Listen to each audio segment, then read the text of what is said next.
اللہ کی حمد نظر آتی ہے، اور اگر دوسری طرف سے دیکھیں تو وہ پوری اللہ کی تسبیح نظر آتی ہے۔ حمد کے اندر کیا ہے اور تسبیح کے اندر کیا ہے؟ حمد میں بھی توحید ہے اور تسبیح میں بھی توحید ہے، مگر یہ توحید بتاتا کون ہے؟ یہ بتائی کس نے ہے؟ کون ہے جو یہ سبق دیتا ہے توحید کا؟ یہ انبیاء ہیں۔ انبیاء ملکوتی توحید بتاتے ہیں، انبیاء ملکی توحید بتاتے ہیں، انبیاء اس کی ذات کی توحید بتاتے ہیں، خالق کی بتاتے ہیں، تدبیر کی، علم کی، اور اس کے مستحق ہونے، عبادت ہونے کی وہ بتاتے ہیں۔ تو اللہ تعالی حضور علیہ الصلوۃ والسلام کے صدقے سے ہمیں آیت الکرسی اور اس کی طرح جتنی قرآن کی باقی آیات جن میں توحید کا ذکر ہے روٹ کے ساتھ، اور روٹ ہے انبیاء، انہیں پڑھنے اور سمجھنے کی توفیق عطا فرمائے۔ آیت الکرسی وہ آیت ہے قرآن کریم کی کہ اس کے اندر اللہ تعالیٰ کا بہت ذکر آیا ہے، اور آیت الکرسی کے بارے میں کہا فرمایا گیا ہے کہ یہ سب سے زیادہ قرآن کی فضیلت والی آیت ہے۔ اب سب سے زیادہ فضیلت والی آیت یہ کیوں ہے؟ حافظ جلال الدین سیوطی نے الاتقان کے اندر، سب مفسرین نے آیت الکرسی کی تفسیر میں یہ باتیں لکھی ہیں، ایک بیان کیا ہے۔ وہ فرماتے ہیں کہ جب یہ کہا جاتا ہے کہ یہ سورت دوسری سورت سے افضل ہے، یہ آیت دوسری آیت سے افضل ہے، علامہ سعدی صاحب نے تبیان القرآن کے اندر مختلف مقامات پر اور شرح صحیح مسلم میں اس کے اوپر بھی بڑی زبردست بات فرمائی ہے کہ جب یہ کہا اس کا معنی کیا ہوتا ہے کہ یہ آیت اس آیت سے افضل، یہ سورت تمام سورتوں سے افضل، اس کا کیا مطلب ہوتا ہے؟ تو فرماتے ہیں اہل علم کہ اس کا مطلب یہ ہوتا ہے کہ ایک آیت وہ ہوتی ہے جس کے اندر اللہ تعالیٰ کا ذکر، اللہ تعالیٰ کا نام ایک بار آیا ہوتا ہے، اور دوسری وہ ہوتی ہے جس کے اندر اللہ تعالیٰ کا نام 2 بار آیا ہوتا ہے۔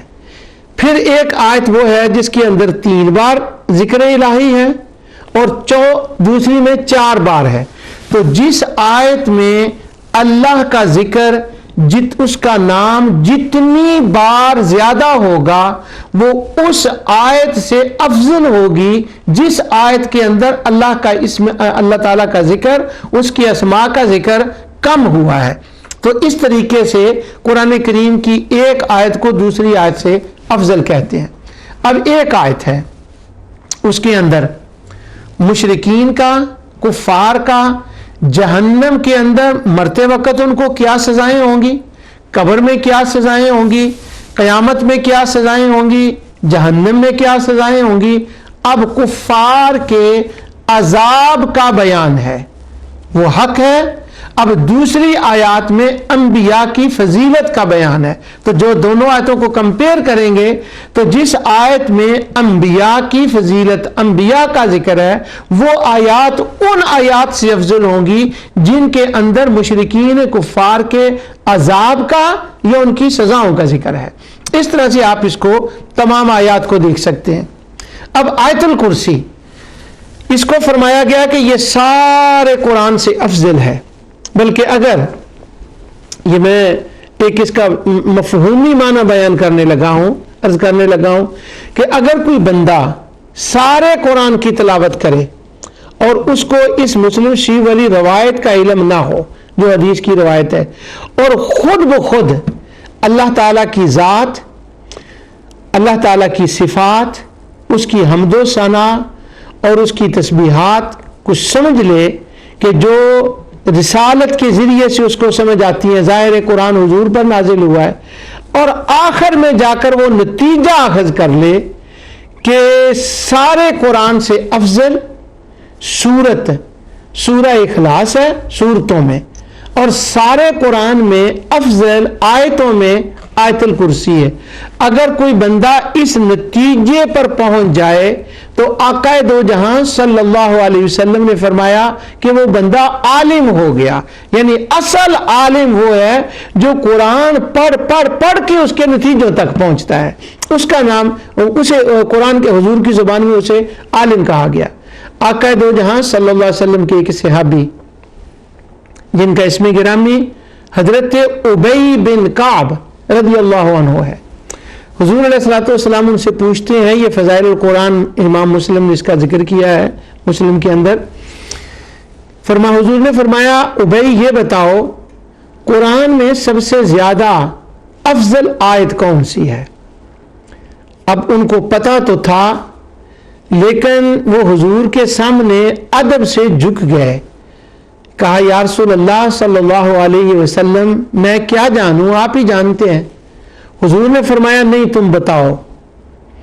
جب حضور نے دوسری مرتبہ فرمایا اور زور دے کے فرمایا کہ بتاؤ قرآن کی سب سے افضل ترین آیت کون سی ہے، تو حضرت ابی بن کعب آگے سے جواب دیتے ہیں یا رسول اللہ صلی اللہ علیہ وسلم سب سے افضل قرآن کی جو آیت ہے وہ تو آیت الکرسی ہے۔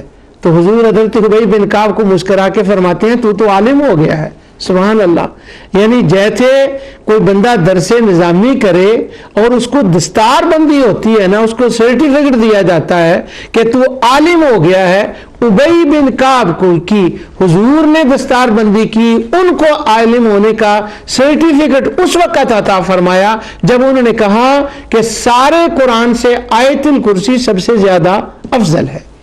تو اس کا مطلب یہ ہوا کہ آیت الکرسی کو سمجھنا اور سمجھ کے اس کو پڑھنا، اس کی بڑی برکات ہیں، عقیدے کے اندر پختگی ہوتی ہے، بندے کی حفاظت ہوتی ہے، گھر والوں کی حفاظت ہوتی ہے، وہ تمام چیزیں جو حفاظت کے باب میں ہیں وہ آپ جانتے ہیں الحمدللہ، کیونکہ سب سے زیادہ یہ مشہور آیت ہے اور اس کے فضائل و مناقب سب کو علم ہے۔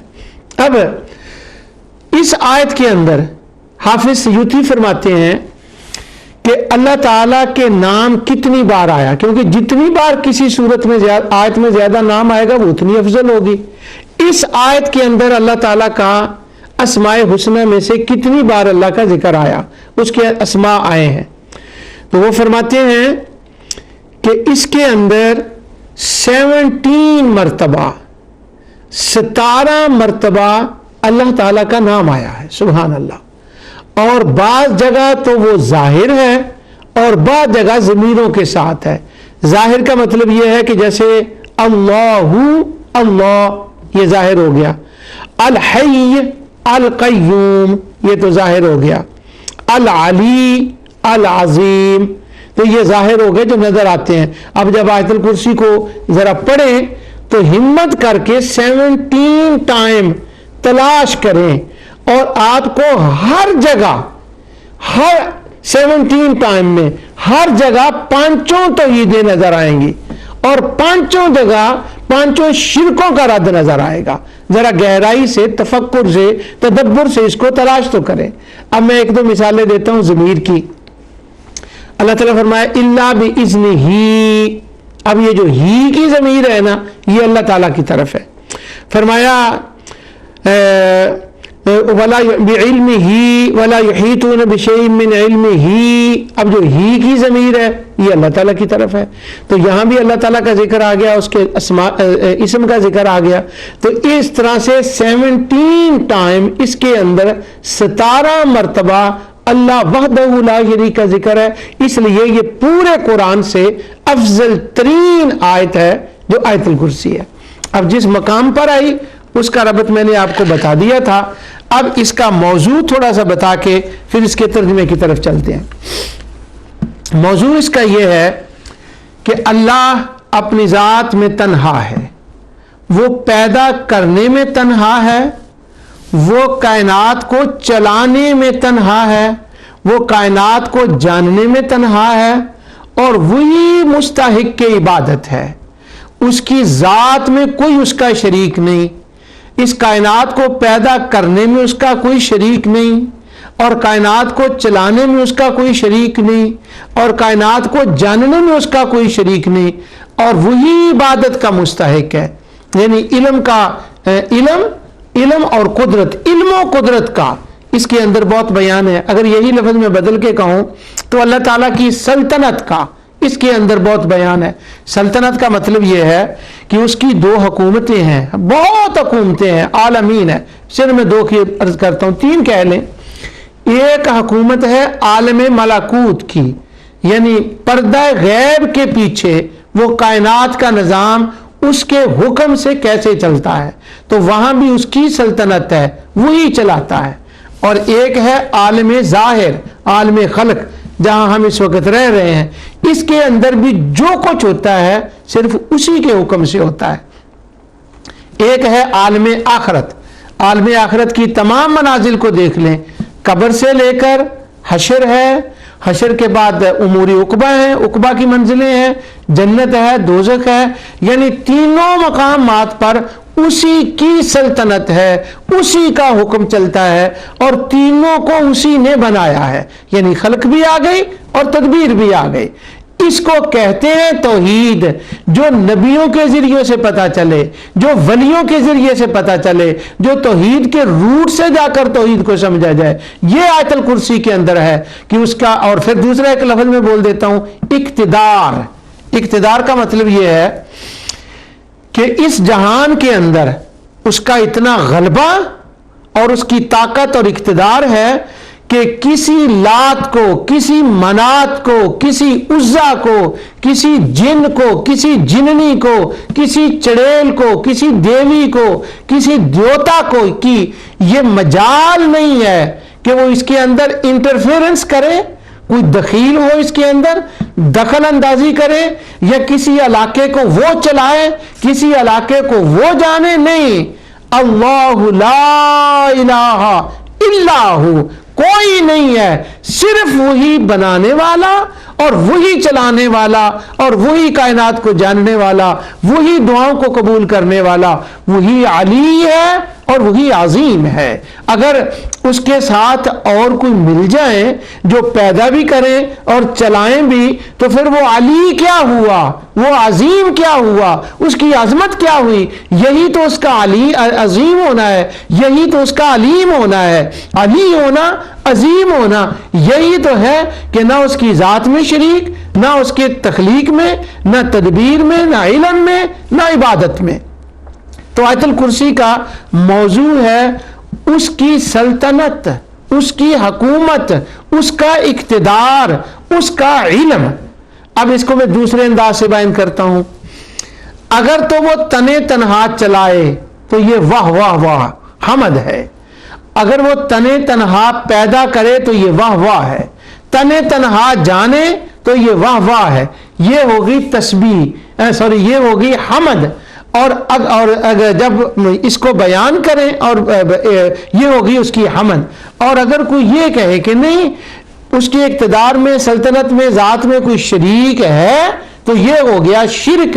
اب جب ہم یہ کریں کہ نہیں ہے کوئی شریک، وہ علی ہے، وہ عظیم ہے، وہ لا الہ الا ہو ہے، تو جن لوگوں نے نقص، عیب، عیوب اس کی طرف منسوب کیے ہیں آیت الکرسی کے اندر، جیسے ان کا رد کیا گیا ہے، جب ہم آیت الکرسی کے ذریعے سے ان عیوب اور نقصوں کا رد کرتے ہیں جو مشرکین نے بنا رکھے تھے، تو یہ ہوگی اس کی تسبیح۔ تو اللہ وحدہ لا شریک کی حمد اور تسبیح اور اس کی سبحان ہونا، یہ تمام باتیں آیت الکرسی کے اندر اللہ تعالیٰ نے بیان فرمائی۔ یعنی وہ عاجز نہیں ہے، عجز نہیں اس کا۔ اب وہ بات بہت ہی لمبی ہو گئی، اب اس کا تھوڑا سا لفظی ترجمہ کر لیں۔ اس کی تفسیر انشاءاللہ میں نے وعدہ کیا کسی وقت میں تفسیر کے انداز میں اس کو بیان کروں گا، اللہ تعالیٰ مجھے موقع عطا فرمائے۔ آج تو میں نے وہ توحید والی باتیں صرف اس سے بیان کرنی ہے۔ اللہ لا الہ الا ہو، اللہ اس میں ذات ہے، اللہ وحدہ لا شریک کا یہ ذاتی نام ہے اللہ، اور اس کی ابتدا اس نے اپنے ذاتی نام سے فرمائی اللہ۔ اس کا معنی اس وقت صرف میں اتنا عرض کر دوں، جب میں اس کی تفصیل بتاؤں گا کسی وقت پھر انشاءاللہ، کہ اللہ وہ ہے کہ جو انسان کی سمجھ میں نہیں آتا، عقلیں حیران ہیں، وہ اس سے بالاتر ہے کہ اس کی ذات کو سمجھا جائے، اور صفات بھی اس کی بس ہم جانتے ہیں کہ وہ دیکھتا ہے، کیسے دیکھتا ہے یہ ہم نہیں جانتے، وہ سنتا ہے یہ ہمیں پتا ہے، سب کی سنتا ہے، کیسے سنتا ہے؟ اب اس کا سمیع بصیر ہونا بھی ہماری عقلوں سے، انسانی عقلیں ہوں، ملائکہ کی ہوں، کوئی عقل بھی ہو، وہ اس سے ماورا ہے۔ اللہ تعالیٰ کی ذات کی معرفت آقا دو جہاں صلی اللہ علیہ وسلم کو وہ ہے جو اللہ تعالیٰ نے ان کو عطا فرمائی، یا جس کو وہ چاہے۔ عام حالات میں اس کی ذات کیسی کیا ہے، بس اس سے کوئی انسان واقف نہیں ہو سکتا۔ تو آیت الکرسی اللہ لا الہ، لا اللہ ہو گیا، اور اس کے بعد ہوا لا الہ، نہیں ہے الا ہو، کوئی اللہ سوائے اس کے۔ اب پہلے چونکہ اللہ آیا ہے اس لیے الا ہو کا مطلب میں اللہ کر رہا ہوں، اور اگر الہ کے ساتھ ملائیں تو پھر یہ ہے کہ اللہ تعالیٰ ہی معبود برحق ہے، جس کے سوا کوئی معبود نہیں۔ لیکن اگر دوسری طرح سے عرض کروں، جیسے میں نے عرض کیا ہے، اللہ وہ ہے کہ اس کے سوا کوئی اللہ نہیں ہے۔ تو اللہ تعالیٰ نے ابتدا میں ہی تمام اپنے نقائص سے اپنا پاک ہونا بیان فرما دیا، اور اس کے اندر عقیدے کے قواعد کیسے بیان ہوتے ہیں وہ میں عرض کرتا ہوں۔ اللہ لا الہ الا ہو، آگے فرمایا الحی القیوم، یہ دو صفتیں جو بیان کی گئی ہیں یہاں پر، بڑی غور و طلب کا سمجھنے والی یہ بات ہے۔ سورت ہے بقرہ، سورت نازل ہوئی ہے مدینہ منورہ کے اندر، سورت ہے مدنی۔ اب مدنی سورت کے اندر اللہ تعالیٰ نے آیت الکرسی کو بیان فرمایا، اور اوپر میں نے عرض کر دیا تھا کہ خاص کر کے اللہ تعالیٰ نے آیت الکرسی سے پہلے یہ ذکر فرمایا ہے وَآتَيْنَا عِیسَى ابْنَ مَرْیَمَ الْبَیِّنَاتِ وَأَیَّدْنَاهُ بِرُوحِ الْقُدُسِ۔ اب پہلے خصوصیت کے ساتھ سیدنا عیسیٰ علیہ السلام کا ذکر، اور پھر اس کے بعد الحی القیوم۔ اب دونوں کا جوڑ دیکھیں کیسے ہے۔ مسئلہ یہ تھا کہ مشرکین اور طرح کا اللہ تعالیٰ کے ساتھ جوڑتے تھے، نعوذ باللہ اس کی مخلوق کا، وہ میں نے بیان کر دیا۔ اور عیسائی جو تھے ان کا ایک اور عقیدہ تھا، ان کا عقیدہ یہ تھا، مدنی صورتوں کے اندر یہود اور عیسائیوں کو مینلی خطاب کیا گیا ہے، تو یہاں پر عیسائی بھی مخاطب ہیں۔ وہ حضرت عیسیٰ علیہ السلام کے بارے میں کیا عقیدہ رکھتے ہیں؟ وہ کہتے ہیں لَقَدْ كَفَرَ الَّذِينَ قَالُوا إِنَّ اللَّهَ هُوَ الْمَسِيحُ ابْنُ مَرْيَمَ، کہ نعوذ باللہ انہوں نے کفر کیا یہ کہہ کے کہ مسیح ابن مریم ہی اللہ ہے۔ لَقَدْ كَفَرَ الَّذِينَ قَالُوا إِنَّ اللَّهَ هُوَ الْمَسِيحُ ابْنُ مَرْيَمَ، کہ اللہ مسیح ابن مریم ہے اور مسیح ابن مریم اللہ، یعنی ایک ہی چیز ہے۔ تو انہوں نے اللہ بنا دیا حضرت عیسیٰ علیہ السلام کو۔ پھر انہوں نے ایک اور فلسفہ گھڑا، وہ کہنے لگے کہ عیسیٰ علیہ السلام کچھ دنیا میں دیر رہے، اس کے بعد وہ مصلوب ہوئے، ان کو موت آ گئی، اور موت کے بعد پھر وہ زندہ ہوئے، اور پھر وہ آسمان کی طرف اٹھا لیے گئے۔ اب وہ دوبارہ قیامت قرب قیامت آئیں گے۔ اس میں کچھ حصے تو ہمارے ان کے ساتھ اس حد تک تو اتفاق ہے کہ وہ دوبارہ آئیں گے، لیکن اب دوسرے حصوں کے ساتھ تو ان کے مصلوب ہونے کے لیے اور 3 دن موت کی حالت میں رہیں اور 3 دن کے بعد جائیں، اس میں تو ہمارا اتفاق نہیں ہے ظاہر ان سے۔ اب وہ کہنے لگے کہ ہمارے گناہوں کا وہ کفارہ بنے ہیں اور وہ ان کو موت آئی ہے۔ اب جب وَآتَيْنَا عِیسَى ابْنَ مَرْیَمَ الْبَیِّنَاتِ، اس کو دیکھیں، مخاطب عیسائی ہیں، اور آیت الکرسی کے اندر اللہ لا الہ الا هو الحی القیوم کو دیکھیں تو معنی یہ ہے اللہ وہ ہے جو زندہ ہے، اسے کبھی بھی 1 سیکنڈ کے لیے بھی موت نہیں آئی۔ وَتَوَکَّلْ عَلَى الْحَيِّ حی الذی لا یموت، اللہ وہ ہے جس کو کبھی موت آ ہی نہیں سکتی۔ تو ان کو ایک آئینہ دکھایا گیا کہ ذرا اپنا چہرہ تو دیکھو، ایک طرف تم کہتے ہو لقد کفر الذین قالوا ان اللہ هو المسیح ابن مریم کہ مسیح ابن مریم اللہ ہے، اور پھر کہتے ہو کہ اسے موت آئی۔ وہ ذرا عقل کا علاج تو کراؤ۔ اللہ وہ ہوتا ہے اللہ لا الہ الا هو الحی، جسے کبھی بھی موت نہیں آتی، اور اگر وہ اللہ تھے تو ان کو موت کس معنی میں آ گئی؟ تو ان کے اوپر یہ رد کیا گیا اس کا۔ اس کے بعد الحی القیوم، قیوم کا فرمایا گیا کہ وہ قائم ہے۔ قیوم کا معنی ہوتا ہے جو خود اپنی ذات میں قائم ہو اور اپنی ذات کو قائم رکھنے کے لیے اسے کسی باہر کے سہارے کی ضرورت نہ ہو۔ ایک تو وہ خود قائم ہو، اور دوسرا وہ کسی کے سہارے قائم نہ ہو، مگر پوری مخلوقات کو اس نے قائم رکھا ہوا ہو۔ اور کس طرح قائم رکھا ہوا ہو؟ وہ اس طرح سے قائم رکھا ہوا ہو کہ ہر چیز نے جو اس کی ضرورت ہے اسے اللہ عطا کرے اور اسے قائم رکھے۔ جس چیز کو جس چیز کی ضرورت ہے اسے عطا کر کے اسے قائم رکھے۔ آسمانوں کی بھی کوئی خوراک ہے، پہاڑوں کی بھی کوئی خوراک ہے، ملائکہ کی بھی کوئی خوراک ہے، انسانوں کی بھی کوئی خوراک ہے، لیونگ کی بھی کوئی خوراک ہے، ان لیونگ کی بھی خوراک ہے۔ اگر ان کو وہ چیز نہ دی جائے تو وہ فنا ہو جائیں۔ فرمایا القیوم، میں خود اپنی ذات میں خود بخود قائم ہوں، اور مجھے کسی نے کیا قائم رکھنا ہے؟ میں تو پوری کائنات کو قائم رکھنے والا ہوں۔ میری نگاہ سے، میرے کرم سے تو پوری کائنات قائم ہے۔ اب پھر یہاں واپس آتا ہوں میں 1 منٹ کے لیے۔ وَآتَيْنَا عِیسَى ابْنَ مَرْیَمَ الْبَیِّنَاتِ وَأَیَّدْنَاهُ بِرُوحِ الْقُدُسِ، اس کو اس کے ساتھ ملائیں۔ عیسائیوں کے ہاں خدا ایسے کہہ لینا، اعوذ باللہ میں ایک مثال دینے لگا ہوں، وہ کہتے ہیں خدا مختلف اجزاء سے مرکب ہے، اسے تثلیث کہتے ہیں ہم، اور انگلش میں اسے ٹرینٹی کہتے ہیں۔ وہ کہتے ہیں اوپر کا حصہ خدا کا، نعوذ باللہ نقل کفر نباشد، ایک حصہ ہے وہ الگ ہے اور اس کا نام باپ ہے، ایک درمیان میں حصہ ہے اس کا نام روح القدس ہے، اور ایک نیچے کا حصہ ہے اس کا نام بیٹا ہے، اور وہ عیسیٰ ہے۔ تو ابھی خدا قائم ہوا 3 سہاروں کے ذریعے سے، اگر ایک کو نکال لیں تو وہ خدا قائم نہیں رہ سکتا۔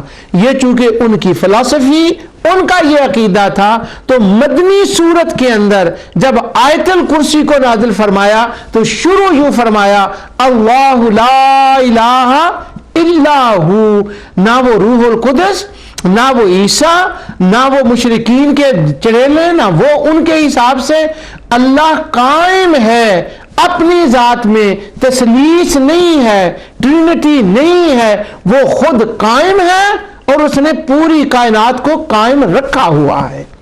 مشرکین چونکہ یہ سمجھتے تھے کہ اللہ تعالیٰ کا نظام قدرت قائم ہے ہماری چڑیلوں، جنوں اور ان کی وجہ سے، تو آیت الکرسی کے اندر ایک ہی وقت میں یہود کا بھی رد ہے، نصارہ کا بھی رد ہے، مشرکین کا بھی رد ہے۔ تو جس کو کہتے ہیں نا پنجابی میں ہونجا پھیر دیا، تو پورا پھیر دیا، جتنے مذاہب وہاں عرب میں تھے ان کا بھی رد، اور مشرق سے لے کر مغرب تک جتنے باطل خیالات تھے ان سب کا رد آیت الکرسی کے اندر اللہ تعالیٰ نے فرما دیا۔ فرمایا وہ حی ہے۔ یہ جملہ میں نے اس لیے کہا تھا، یہ جملہ کہنے کے لیے ساتھ یونان تھا، ساتھ مصر تھا، ساتھ یمن تھا، ان کے ہاں سے جو شرک مکے کے اندر آیا تھا۔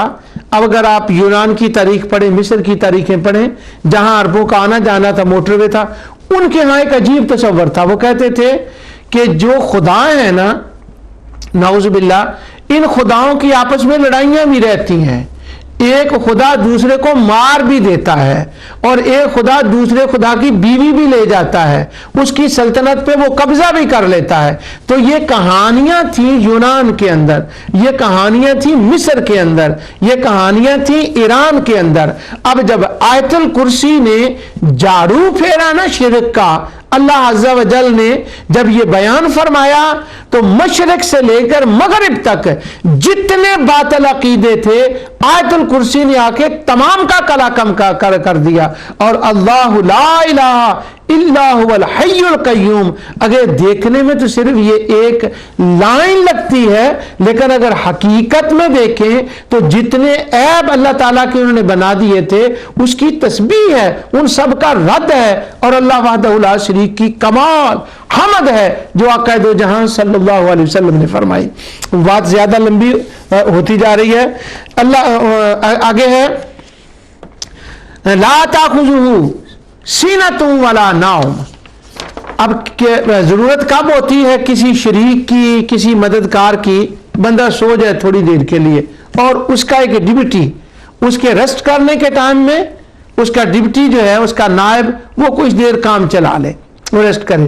اب یہ ایک عجیب تصور ہے کہ مشرکوں کے ہاں اس وقت جو یونانی اور دوسرے تھے ان میں خدا ریسٹ بھی کرتا تھا، خدا سوتا بھی تھا، اور وہ خیالات کسی حد تک اہل کتاب کے اندر بھی آ گئے تھے۔ وہ بھی کہتے تھے، اس کی آگے میں تفصیل بیان کروں گا آگے آج کے پروگرام میں، اس کا میں ایک دو اشارے دیتا ہوں، ان کے اندر تھا کہ وہ سو بھی جاتا ہے۔ تو اللہ تعالیٰ فرماتا ہے اپنے عدم موجودگی میں کسی کو اپنا نائب بنا کر کوئی بندہ آرام کرے اور وہ کائنات کا نظام چلائے، اس کی ضرورت مجھے؟ اللہ لا الہ الا، سن لو نہیں ہے کوئی اللہ میرے سوا۔ اور باقی رہا میرا سونا یا میرا آرام کرنا، سونا کہتے ہیں نوم کو، اور سینا کہتے ہیں جو انسان پہ ابتدائی حالت طاری ہوتی ہے۔ اس مقام کو علامہ قرطبی کا ذرا دیکھ لیں جو اہل علم ہو، اگر کسی کو ضرورت ہو تو، یا امام راضی کا سینا اور نوم پر جو انہوں نے بحث کی ہے۔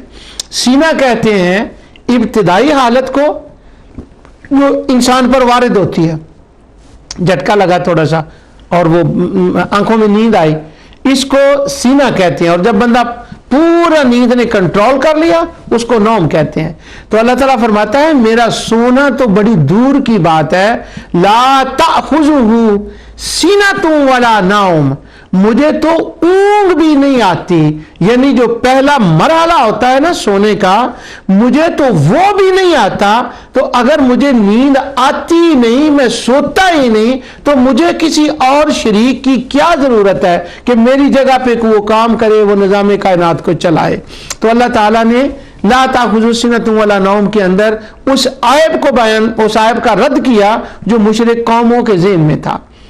ایک اور مشرک قوم ہے، تھی اور اب بھی ہے، ان کے ہاں اللہ تعالیٰ کی نیند کے بارے میں ایک بڑا عجیب فلسفہ ہے۔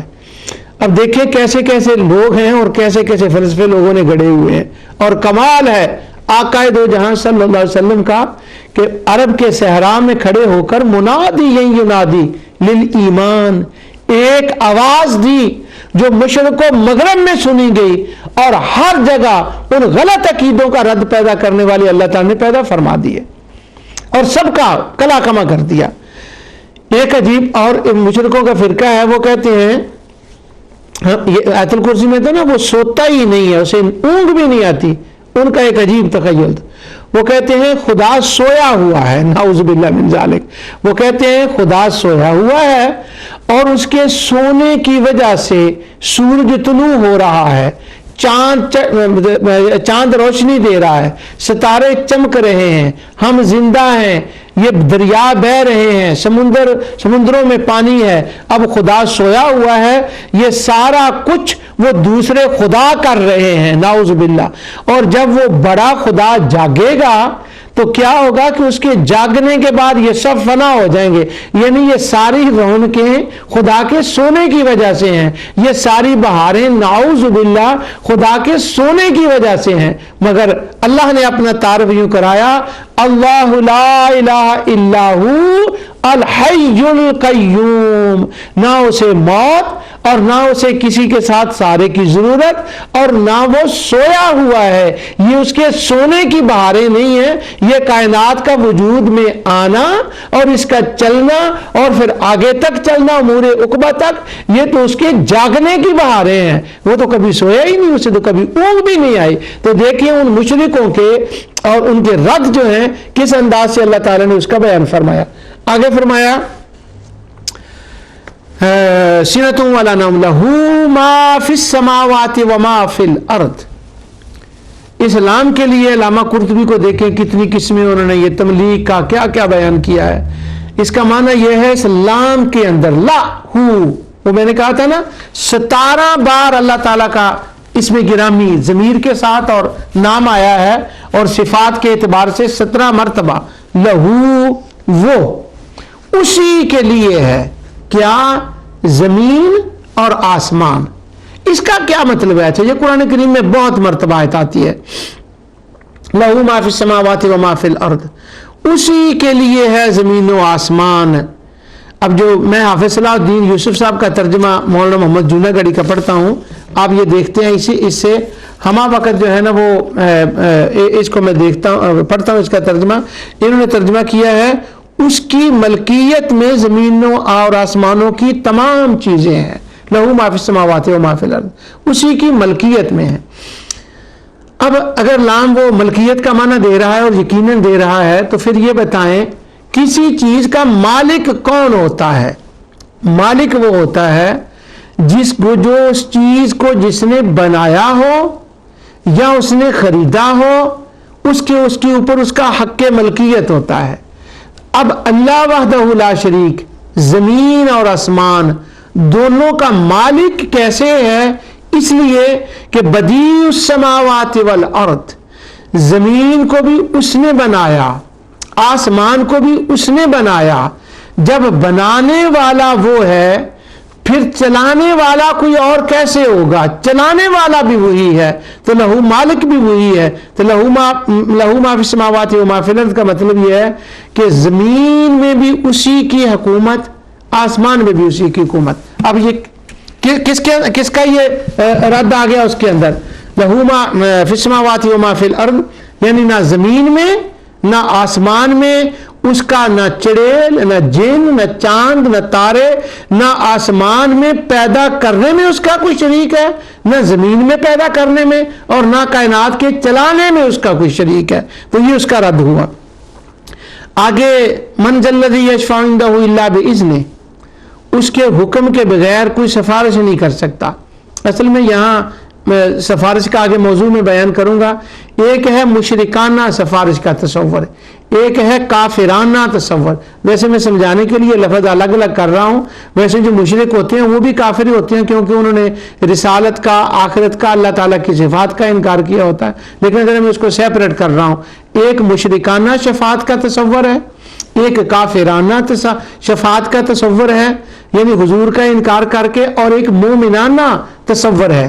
تو اللہ تعالیٰ نے یہاں ان کافرانہ شفاعتوں کا جو قہری جبری ہیں اور وہ شفاعت جو مشرکانہ ہے ان کا رد کیا ہے، اور الا باذن کہہ کر مومنانہ جو ایمان والوں کا جو شفاعت کا عقیدہ ہے اس کا اثبات کیا ہے۔ آگے اللہ تعالیٰ فرماتا ہے یعلم ما بین ایدیہم وما خلفہم ولا یحیطون بشیء من علمہ الا بما شاء، اللہ ہے جانتا ہے جو اس کے آگے اور پیچھے، یعنی جو ہو چکا ہے وہ بھی جانتا ہے، جو آئندہ ہوگا وہ بھی جانتا ہے، جو ظاہر ہے وہ بھی جانتا ہے، جو باطن ہے وہ بھی جانتا ہے، ملکوں کو بھی جانتا ہے، ملکوت کو بھی جانتا ہے۔ ما بایدیہم وما خلفہم میں یہ سارے معنی آ جاتے ہیں، اس کی میں تفصیل بیان کرتا اگر وہ ٹائم ہوتا تو۔ آگے اللہ تعالیٰ فرماتا ہے اس کے وسیع کرسیہ السماوات والارض، فرمایا اس کی کرسی نے گھیرا ہوا ہے، میں ان کا ترجمہ کر دیتا ہوں، اس کی کرسی کی وسعت نے زمین و آسمان کو گھیر رکھا ہے۔ اب یہ کرسی کیا ہے اس کا مطلب تفاسیر میں یہ بھی آتا ہے کہ عرش اور کرسی ایک بہت بڑا جسم ہے، ان کا کرسی کا بھی بڑا جسم ہے، لیکن یہاں پر بعض اہل علم یہ بھی کہتے ہیں کہ پیچھے آ رہا ہے یعلم ما بین ایدیہم، علم کی بات آ رہی ہے، اور پھر لہو ما فی السماوات و ما فی الارض میں اقتدار کی بات ہے. تو معنی اس کا یہ ہے وسع کرسی السماوات والارض کا، کہ پوری کائنات کو چلانے والا بھی وہ تنہا ہے اور پوری کائنات کو وہ جاننے والا بھی وہ تنہا ہے. تو یعنی علم اور قدرت کو وسع کرسی السماوات والارض پر تعبیر کیا گیا ہے.